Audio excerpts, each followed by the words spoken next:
A day in a life as a manikang OFW. So, yun nga, we're heading to our work now. Pang-umaga tayo. So, pinindot ko na yung elevator. Yan, pumasok na ako. Pakyut muna sa salamin, then fresh the ground floor. Then, pakyut ulit. Ang hirap talagang bumangon pag umaga, pero laban lang. Hello, sunshine. Oh, lumipas si kuya. Para ka nang sira. Ayan, sinsay lang, baka may pogi. So, maglalakad na ako dito, papunta ako sa waiting area kung saan ako susunduin ang aking car lift. So ito, ginagawa ko na siyang rampahan araw-araw, ginagawa ko siyang routine. Chikang Miss Universe. Nagmamadali na ako sa part na to kasi baka maliit na ako. Kahit na medyo nagmamadali tayo, video-video pa rin for the vlog.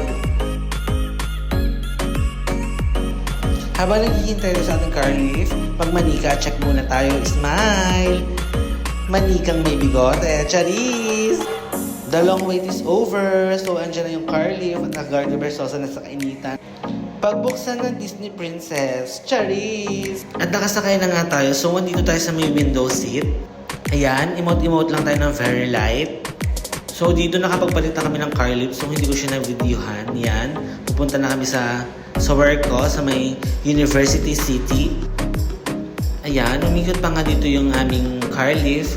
So, napalayo pa kami. May kalayuan nga yung workplace namin. Pero, sabi ko sa sarili ko, laban lang para sa pangarap. So, yan na nga, nadaanan namin ang University City. O yan, daming puno. Chika na sa Siargao, charas. And finally, I arrived here in the mall sa pinag-workan ko. So, yan, konting lakad na lang, konting rampa, makakarating na ako sa work.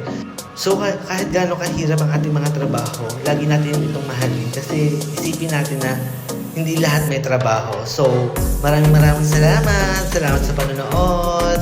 Keep safe. Have a nice day mga kamanika. Thank you.